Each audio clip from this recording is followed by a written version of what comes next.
What up? None of y'all was waiting on this joint, man. Mixtape review. Vita Rula, Rula 2.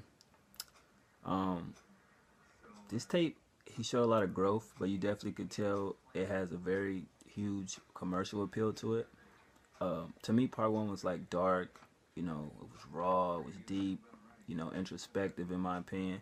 But I'm still glad to see that, he got signed. I think he signed to the same group, same label as Kidding, Alumni Music Group. He's a dope artist, man. And also found out he from Flint, Michigan, with John Connor, Willie the Kid, Floyd Mayweather. So that's pretty dope, man. 15 tracks on here. As far as features, you got Kevin Gates, Kid Ink, Brick Baby Shitro, Verse Simmons, Ace Hood. That song go hard. But yeah, man, let's get into it. The first track to town, you know what I mean? Basically a good record, dope beat. I like the little voicemail clip, you know what I mean, that added into it. His flow was ill. He basically revealed a lot of things about his life, basically repping where he's from, you know what I mean, the city he's from. So I thought that was a great way to open up the project. Part two, my bad, track two, um, Bullshit featuring Kevin Gates. It was smooth, a smooth beat, you know what I mean, dope sample. The concept and topics is very relatable because people don't want to keep going through bullshit or get tired of going through bullshit. So I definitely fuck with that record. Number three, A. I thought it was okay. It got a catchy hook to it. It got real lyrics. He was spitting still. I just felt it was okay. You know what I mean? Not the best record that I heard. Number four, Put It in the Air. I look at it as a great weed song. You know what I mean? The beat, his flow, his lyrics, definitely a dope weed song. You know what I mean? Number five, That Lingo featuring Kid Ink, Brick Baby Shitro, street record, dope as fuck, man. That beat, they verses all the way through, it's a good record. Under Pressure, the beat was crazy. I love his Dragon Ball Z bars that he used. That shit was incredible. That's what made me love the record even more. Like, Jesus Christ, like that shit was dope as fuck. Shout out to V for that one. I like his flow and the honesty in his lyrics. That's like one of my favorite records. Number seven, Cotton. Three tracks, man. You already know. I shouldn't even have to explain it. You know what I mean? Thought-provoking lyrics, great subject matter. I love the jazziness of the beat. He just killed that shit. The bootleg Kev skit, it fit. You know what I mean? It wasn't a boring skit, so it fit.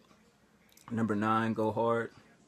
Three tracks, man. The instrumental, the instrumentation in the record, his flow, the lyrics, all that shit was amazing. Great record, man.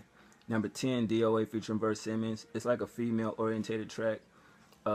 His flow kind of reminded me of the Migos. It was okay, not the best. You know what I mean? Number 11, I Don't Know. The beat was crazy. I love that background sample. The hook was cool as shit. I like his bars and his delivery. That's just a crazy record. Expensive featuring Ace Hood. Three tracks, bro. Like, that shit was dope as fuck. Both of them did great jobs on their verses. The Uber line, yet again, another artist with the Uber line, thought that shit was dope. The beat was crazy. A great record, man.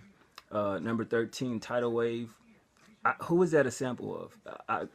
When I was listening to him, I know who that is, but I can't think of who the person was. I love the beat, you know what I mean? The soulful sample, expressive lyrics, the flow, all that shit. That shit was on point. Number 14, You Don't Even Know. Three checks.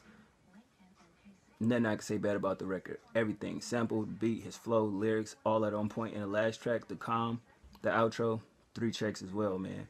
Mellow beat, soulful sample, deep lyrics, steady flow. Man, he did his thing on this motherfucker, and the cover is dope as hell. If this was in stores, I would definitely purchase it. It's definitely a good project.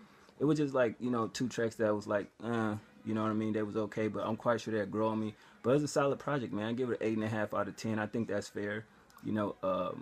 13 out of 15 records I like. Production 8.5 out of 10. So I definitely think if y'all haven't heard this, definitely pick it up, listen to it. It's definitely a good project. You know what I mean? I'm hearing it's supposed to be a trilogy, so I can't wait to see what he's gonna do on part three. And then that way I can run them all the way back through and listen to 1 through 3 to get the whole story. But other than that, man, it's a good record. I definitely salute Vita Rula. You know what I mean? I support him, and I think he's a dope artist, man. One of the ones to look out for. And he can spit, he from Flint, Michigan, straight up, because ain't none of the niggas that's from out there, they can't spit. All them niggas can spit. You know what I mean? I would like to hear a track with Willie the Kid, John Connor, and Vita Rula. I think that'd be ill as shit. But other than that, hope y'all enjoyed this review. Oh yeah, I'm back.